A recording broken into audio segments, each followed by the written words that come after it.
السلام عليكم ورحمة الله وبركاته. اللهم صل وسلم وبارك عليك يا حبيبي يا رسول الله. ازيكم حبايبي عاملين ايه؟ بقالنا طبعا فترة كبيرة ما بنصورش وما بنعملش حاجة كده. ان شاء الله هنعمل دلوقتي مع بعض حاجة سريعة. طبعا كلنا مشغولين مع اولادنا، بنعمل اي حاجة سريعة في اليوم كده عشان الدروس والامتحانات والمراجعات اللي احنا فيها. انا دلوقتي ان شاء الله هعمل معاكم دلوقتي على طول كبدة اسكندراني بطريقة سهلة وخفيفة جدا جدا.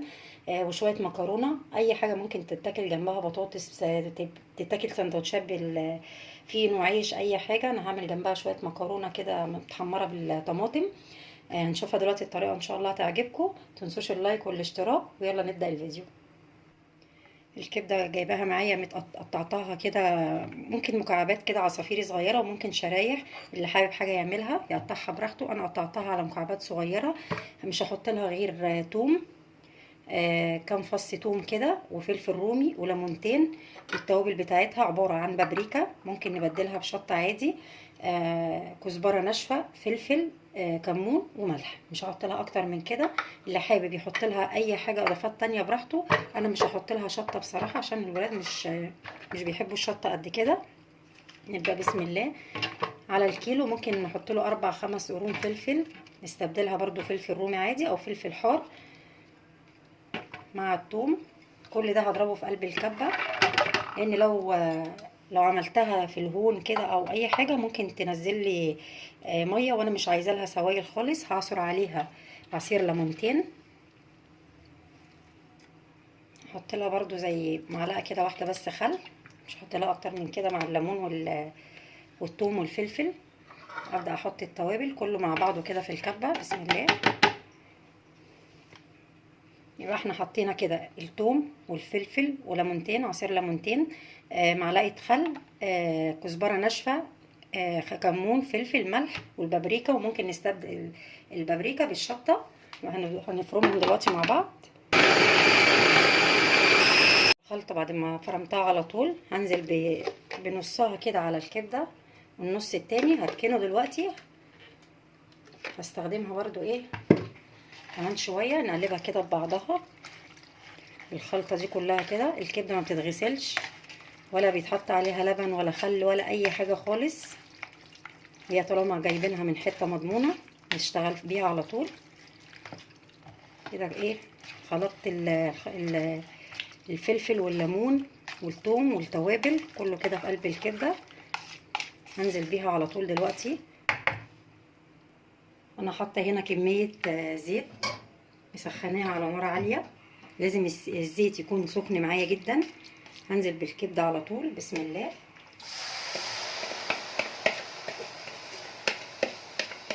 اللي حابب يقعد الكبده اكتر من كده في التتبيله بتاعتها، بتدي طعم وريحه احلى طبعا. انا مش هقلبها، هسيبها كده على نار عاليه عشان ما تجيبش معايا ميه. لازم الكبده تكون على نار عاليه. اول ما الاقيها استوت كده من تحت هبدا ايه اقلبها كده من فوق لتحت، بس مش هقلبها دلوقتي. والحله التانية برضو حطيت فيها شويه زيت وحطيت فيها المكرونه، هحمرها دلوقتي برضو على طول عشان ما اخدش وقت. اول ما نسمع صوت الطشطشه ده كده نعرف ان هي خلاص استوت من تحت كده. الكبده ما بتاخدش سوا اصلا، هي من 5 ل10 دقايق بنلاقيها استوت وخلاص خلصناها. هبدا كده ايه اقلبها واضمن ان هي مش هتجيب لي ميه، لان النار عاليه عليها. لو وطينا النار هتنزل الميه منها كده، مش تبقى حلوه، هتبقى زفره. كل ما تكون على نار عاليه هتبقى طعمها احلى، ولا فيها ريحه زفار ولا فيها اي حاجه. كده ابدا انزل بالنص الخلطه اللي معايا الثانيه كده، عدى عليها حوالي 4 دقايق.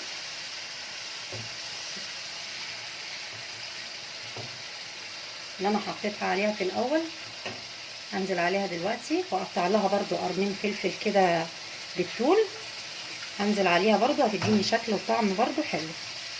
هسيبها برضو دقيقتين كده، ما تتقلبش كتير الكبده عشان كل ما نقلبها كتير هتبقى طعمها زفر.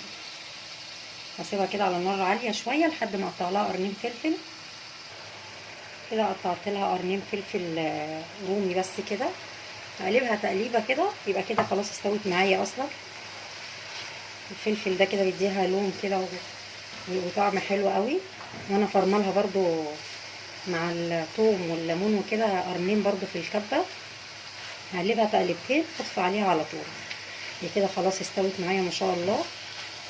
دي طريقه سهله وخفيفه، ما بتاخدش 5 دقايق في ايدينا، تبقى جاهزه على طول في اي وقت. مثلا محتارين في غدا، جايين من بره مستعجلين، مفيش اكل مفيش حاجه، بنحضرها على طول كده بقرنين فلفل وفصين ثوم. يبقى الغدا موجود على طول مع شويه بطاطس متحمره في سندوتشات كده، وتبقى الدنيا تمام على طول.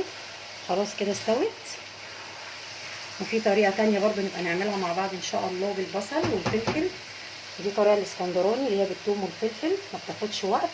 وان شاء الله نجرب ان شاء الله مع بعض الطريقه التانية في يوم تاني. العين التانية برضو بعمل ايه عليها، بحمر عليها المكرونه لحد ما افرم لها شفشق طماطم. كده خلاص الكبده خلصت، هطفي عليها كده. قعدت 10 دقايق بالظبط على النار، ما نزلتش ميه خالص، مفيهاش اي حاجه غير شويه الزيت اللي انا حطيتهم في الاول. طالما النار عاليه عليها ما تنزلش ميه خالص. كده هشيلها بقى من على النار خلاص. كده بحمر المكرونه، اقلبها كل شويه كده تقليبه عشان ما تغمقش مني. انا كده طفيت النار خلاص على الكبده وشلتها. كده المكرونه اتحمرت معايا. هنزل عليها بشويه ميه الاول، هنزل عليها بمعلقتين كده صغيرين بابريكا، شويه فلفل اسود، تاخد معايا كده غلوه. وبعد كده انزل عليها بشفشق الطماطم على طول، واديها الملح بتاعها، يبقى ملح وفلفل اسود وبابريكا بس. تاخد غلوه كده بالميه، وانزل عليها بشفشق الطماطم على طول. كده فرمت لها شفشق طماطم، انزل عليها بسم الله. لو في صلصه جاهزه ممكن نحطها، ممكن نقطع عليها مكعبات طماطم برضو عادي، بس دي سهله كده وسريعه، تبقى جنب المكرونه، بتبقى جنب الكبده اسفه. مقطعها برضو فلفل قرنين كده فلفل رومي اتبقوا معايا من الكبده، قلت احطهم على المكرونه. اول ما تغلي معايا اوطي عليها على طول، و10 دقايق كده واطفي عليها. كده المكرونه اتشربت معانا، نبدا نقلبها ونوطي عليها النار خالص. ما شاء الله، حاجه سريعه كده وسهله، ما خدتش معانا اي وقت خالص. الفلفل الرومي بيديها لون كده جميل قوي. موطيه عليها النار خالص شمعه دقيقتين 2 كده واطفي عليها على طول. كده خلصت المكرونه، ابدا اغرف بقى ان شاء الله دلوقتي. بسم الله ما شاء الله، جميله جدا، فلفله خالص. نغرفها كلها كده في طبق واحد ولا طبقين.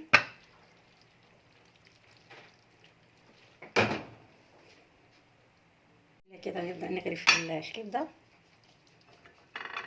جميله جدا وريحتها حلوه قوي، وطريقتها سهله وخفيفه خالص. كده اكون خلصت معاكم احلى غدا واسرع غدا. مكرونه محمره كده بطماطم وقرنين فلفل كده على الوش. عملنا الكبده الاسكندراني شبه الاسكندراني. عملتها بالثوم والفلفل والليمون ومعلقه خل. كل ده هرسته في الكبه كده على طول، وخدت شويه منها حطيته عليها تقليبه كده، يكون زيت يكون سخن شويه على نار عاليه. اديتها كام تقليبه. الكبده ما بتاخدش تقليبه كتير ولا بتتساب على النار كتير، هتشد معانا وهتزفر، مش تبقى حلوه. كل ما يكون النار عاليه عليها والوقت قليل عليها بتبقى احلى، طعمها احلى من ما تكون ايه سايبينها وقت طويل على النار.